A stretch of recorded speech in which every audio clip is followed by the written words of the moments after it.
Hey guys, it's Zenith from Z&Co Gaming. Now, you're about to watch a podcast that I recorded with Team Nemesis, a team that travelled in from the States to participate in the EUIC in London. After this podcast, they went on to being the only undefeated team in the group stages. They went 5-0 against all of their opponents. We're going to be speaking about how they came together, how they prepare for tournaments, and of course, their upcoming rising talent, Metallic. Make sure you subscribe to the channel and give us a thumbs up. I'm Trainer LGC. I am the jungler for Nemesis, and my real name is Leo. Hello, my name is Metallic. I play top lane for Team Nemesis, and my IRL name is Travis, or most people call me Trey. My name is Rex. I'm captain team for Team Nemesis, also support. I go by Rons. My name is 2016 fan now. You might know me by Ethan. I play attacker for Nemesis, and my real name is Skylar. What's up, homies? It's Asdevil. I'm the tank for a defender for Team Nemesis. My real name is Andres. I think you can literally hear the rain outside right now. It is the typical London weather. You guys are expecting it like this, right? Yeah. About it. Yeah. It's not rain forecast. Yeah. Have you? I mean, you guys travelled in yesterday? Monday. No, we got here the first. Oh, the first. So you've been a few days. Yeah. Yeah. Tell me about the food then in London. What have you guys had? Don't tell me you've gone to the franchises and. No. I say the food is good. Just a little bit expensive. Yeah. But besides that, it's good. I like it. It's definitely different here. Anyone here that's coming to London for the first time? Me. Oh, the majority of them. Yes. Okay, all right, wicked. So, I mean, you guys are in a part of London which isn't the nicest looking. I think one of you guys posted a tweet with the view. Yeah, you posted it. I was just like, that's not the best picture you could have taken. I just took anyone I could find. I was like, maybe it's his first time here as well. Well, it's fun. As a team, Nemesis, you guys have obviously done quite well recently in the tournaments in America. How did you guys form as a team? Like, how did you guys get together? What's the origin story here?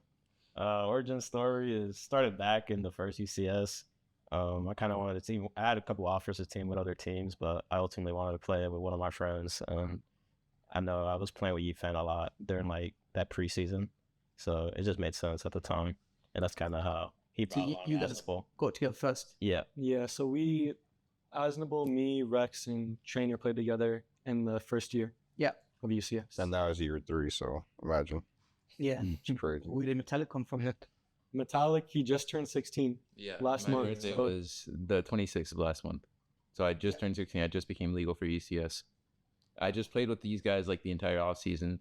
I'm not going to lie. When I first played with them, I was really nervous. But, I started playing with them a lot more. I got a lot better, and they eventually offered me to join. For me, it kind of signifies that you have some level of talent. Yeah. I would say That's the way I look at it. Yeah. Sure, for Young sure. prodigy. That's Yeah, what we call them. That's literally what I'm getting the sense of, because it's not always, it's a risk sometimes taking on the inexperienced or young people traveling across the world to tournaments. So you must have something in you, and you're probably one to keep an eye on during this tournament. All right, so how do you guys usually prepare for tournaments? We're literally a day before the first day, essentially. How are you preparing?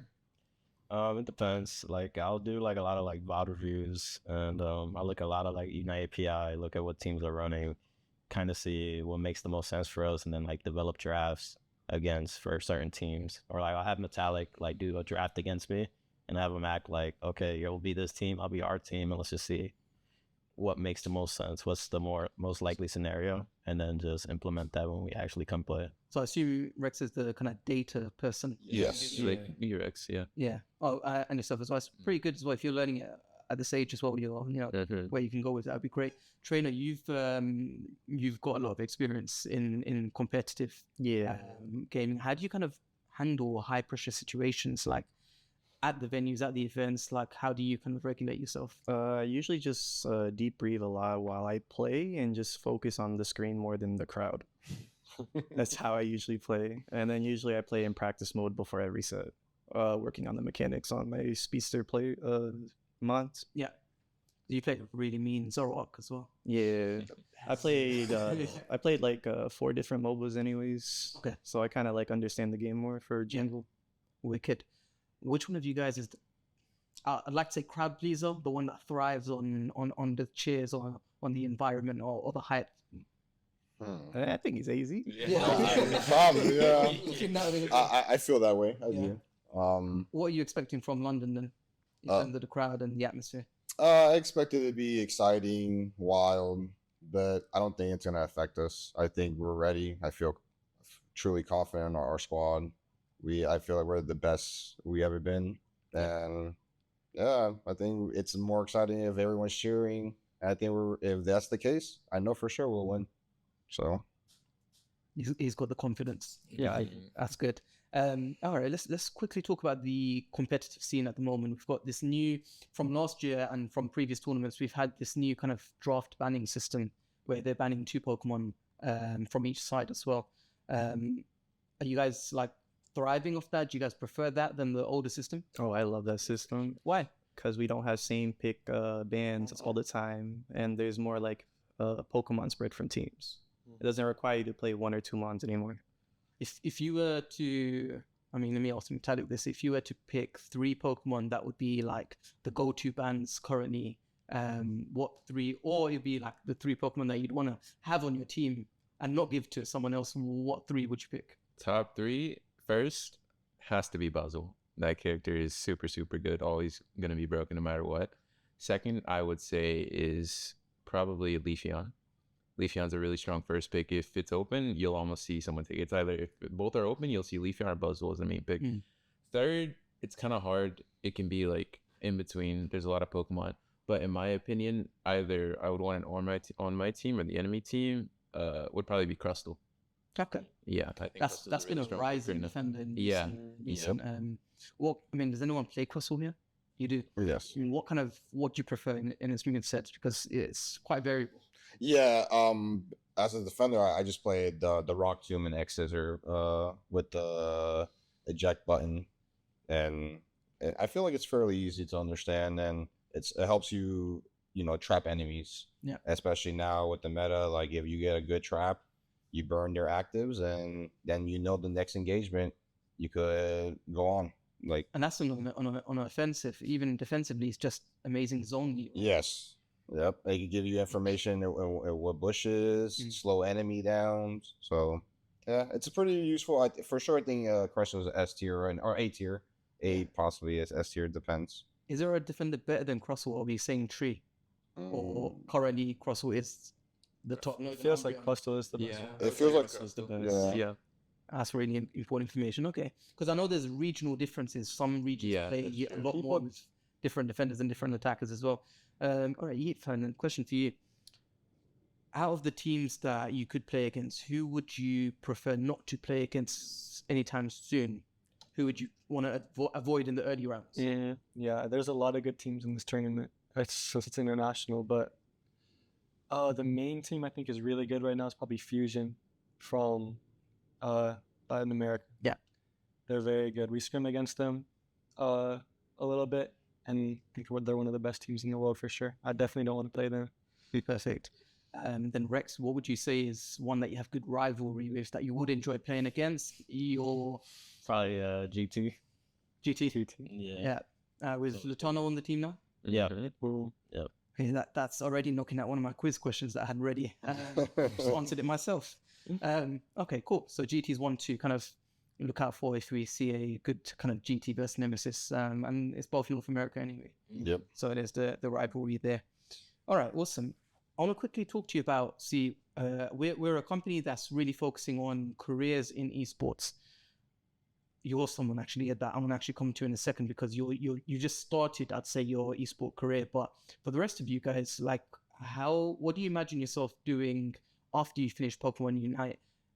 Would some of you guys prefer to stay in the esport industry? How would you guys work around it? Or would there be something else that you'd be interested in? Well, for me, I want to finish my education in my electrical engineering degree. I'm a 3rd-year student right now for NJIT. Yeah. And I also work a part-time job. So once Unite is done, I have more time for myself. Absolutely.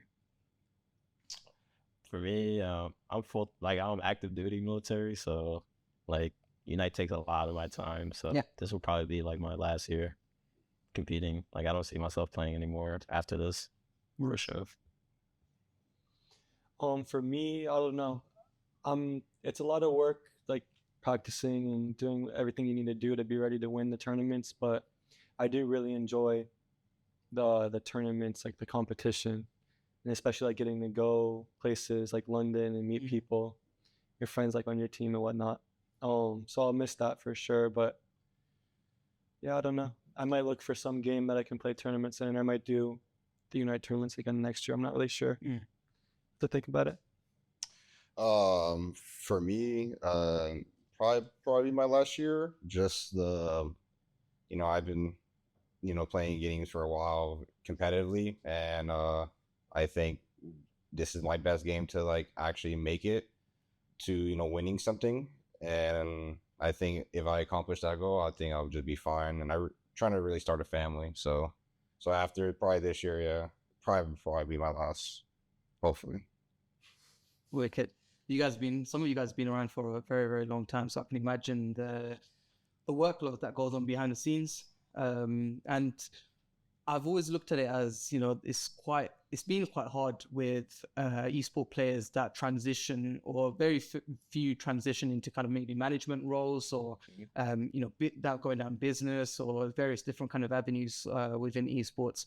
Like I was literally, when I was looking for a location for scrims for some of the teams earlier, I came across a CEO for another business in London, and he was like, you know what, you messaged us on Instagram, and the guys didn't understand what you were talking about. They don't understand esports, but I actually do. I'm a former Counter-Strike player, so I'm really excited about what you got. And I was just like, yeah, you know what, like how do people transition? And this is something that I really want to really look into a bit more.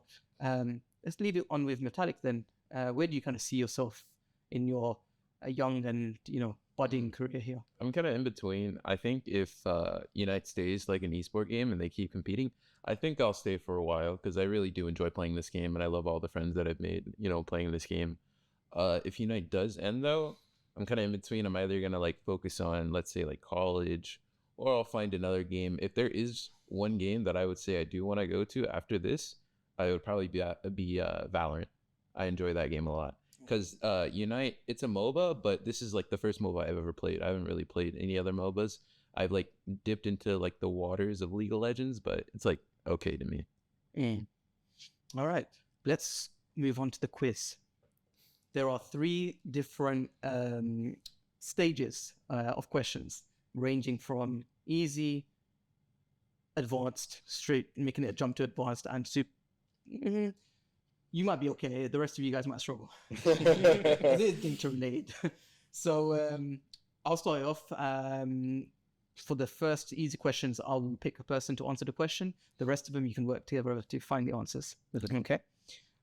Starting off with 5 very easy, simple questions. Metallic. During the first year of Pokémon Unite, during winter, which Pokémon would spawn in the place of the final 2-minute boss on Aeos Island? In winter, it was Articuno. Correct. Well done. Ethan, what was the first dark type Pokemon available to be picked in the game? Oh, probably Absol, right? Correct. So far, so good. All right. I've got to give you a slightly harder one right now. I mean, these are still the basic questions. How many playable water type Pokemon are there in the game? Oh Lord. Let's see. We got Slowbro, Blastoise. You said Lapras. Yeah, Lapras is coming up. 3, 4. What's the 4? Greninja is my main. It's gotta be like 4 or 5. There's so many. I think it's 4 or 5. Yeah, I can pick one. I'm gonna jump your question to Azia. Higher or lower? Ooh. I believe. Is there an option for? Like, I think that's the number. Right? You think that's the actual number? No, higher. Higher? Higher. Yeah. Right. Give me the final answer then. How many?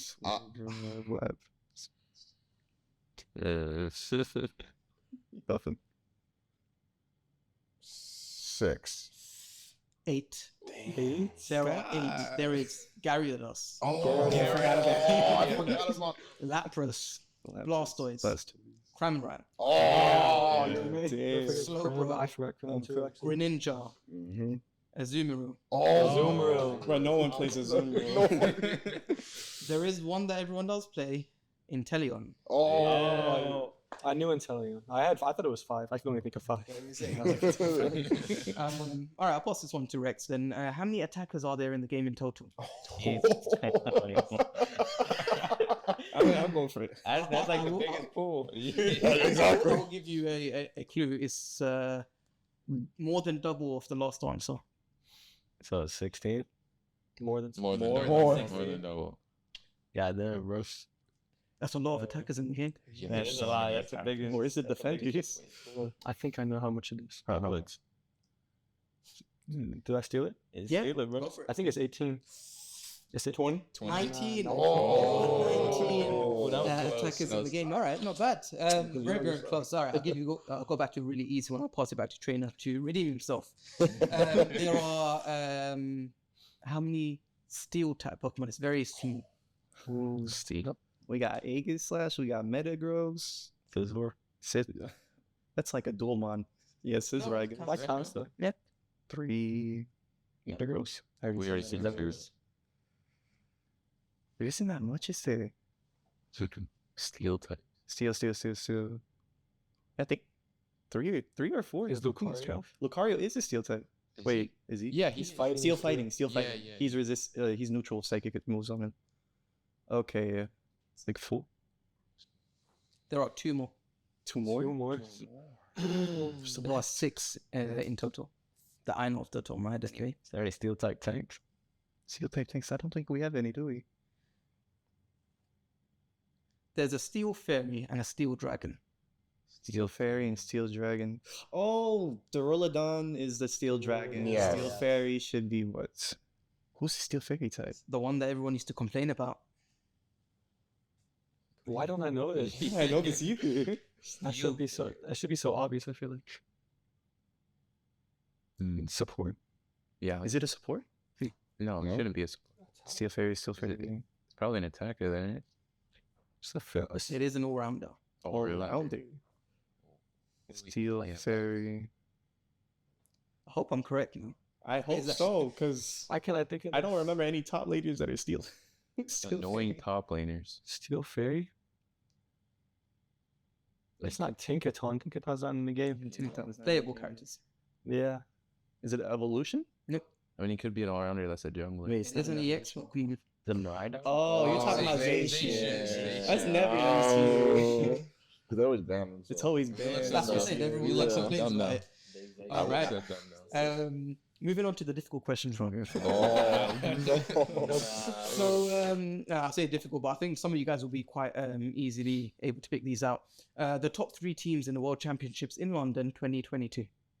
Nouns. Yep. Blackhand. Yep. And then that third one, don't remember. What's in there? The Japan team.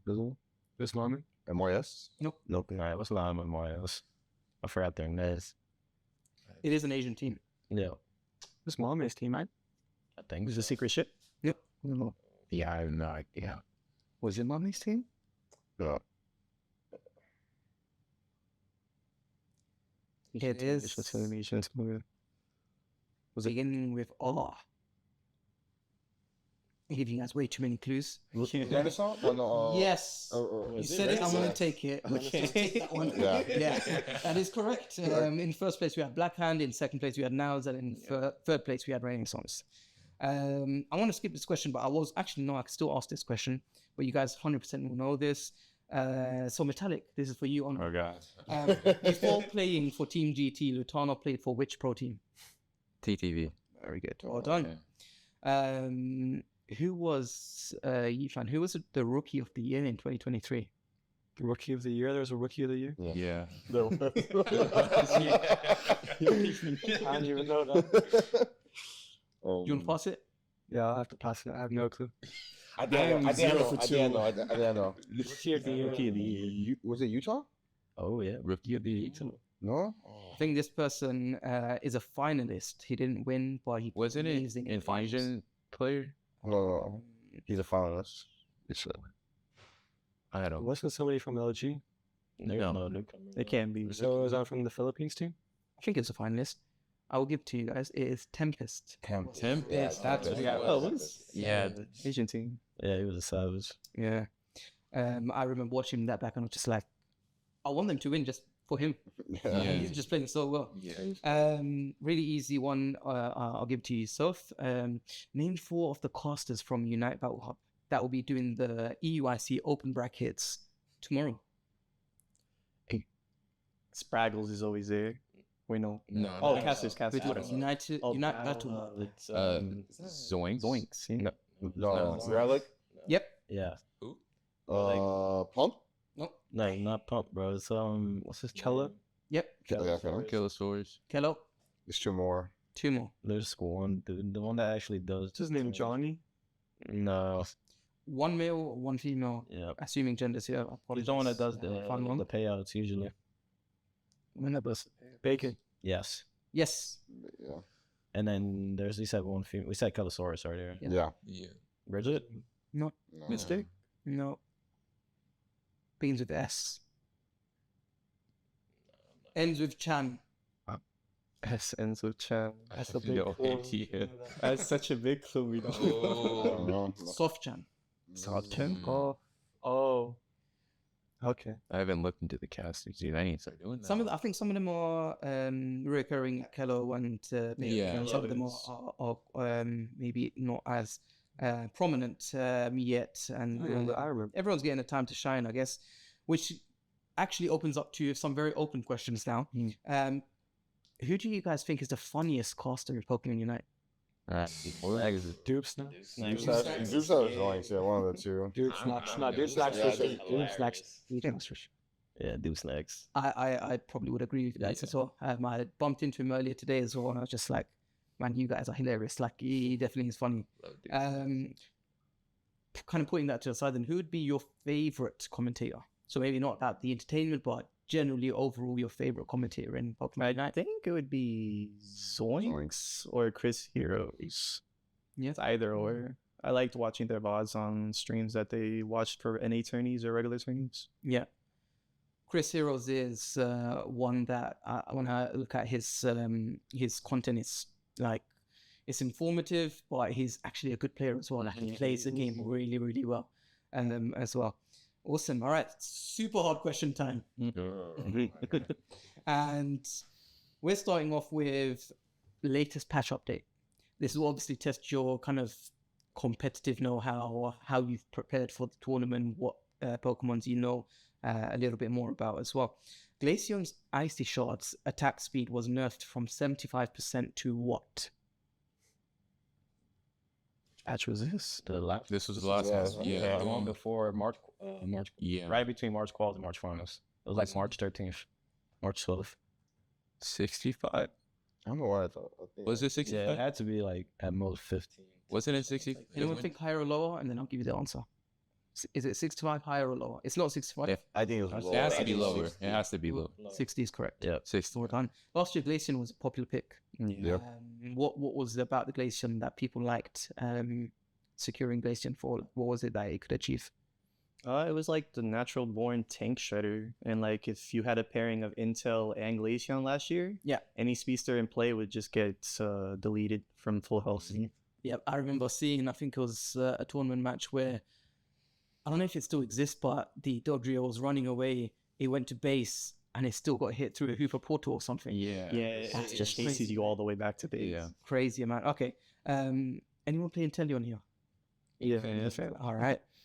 Most played. All right. Here we go then. Snipe shot or Snipe shot, not for sure. Yeah. Liquidation used to be really good, but they nerfed it and it's significantly worse now. So you kind of just, Snipe shot is still just about as good as it was. although Snapshot has been nerfed, Yeah. up close the damage ratio was decreased from 50% special attack to which? Sorry, it was decreased to 50% from which percentage? I don't know the numbers, but I'd probably guess 60 or 65. It was actually only 53.5%. It was nerfed just by a little bit, which kind of makes 2%. sense with what you said. Yeah. Yeah, It's only a little bit I marginally. really didn't feel the nerf at all, to be honest. Yeah. I mean, how unique of a Pokemon it is Inteleon in today's kind of competitive scene? What does it bring to the team? Intel's definitely the best sniper in the game. It's just a really good pick all around because it's strong in lane. Yep. So you can do well in early game, and then, the snipes do a lot of damage. As long as you can hit the snipes, Intel is probably either the best attacker or the second best. And then making Decidueye a bit redundant. Yeah. Decidueye is kind of just outshined. Yeah. I mean, it also comes with the invisibility factor as well, right? Invisibility, you've got the Fell Stinger as well. Your ult is very good. Your autos. It's a good character in general. Yeah. Awesome. One of the kind of constants in most teams is, especially when it comes to supporters, so that's in your avenue, I guess, Clefable. The nurse. Clefable, gravity was nerfed. It went down, the cooldown increased up to 9 seconds. What was it before? I want to say 6. It was 8 seconds. So they just kind of nerfed it by giving it an additional extra second. But what's your preferred moveset with Clefable? It was gravity, but it just depends. Like, This is a rock and play. Yeah. I mean, we used to just ban the Clefable because it was like, it's really strong late to the point where if it got 6 stacks, it can pretty much keep your team pretty healthy through most damage that's thrown at it. So, yeah, at least we didn't see much player played against us for that reason. You guys are going to be playing tomorrow from the Swiss rounds you're going to be playing us from, all the way through. So when does that start? What time is that? 9 in the morning. Yeah, morning. All right. Well, I want to end the podcast here. I want you guys to prepare. I want you guys to do your best. We're fans of you guys when it comes to North America. We'll be rooting for you guys. So thank you guys for coming down and having this conversation with me and spending this time. No, thank you for having us. Thank you for having us. Awesome.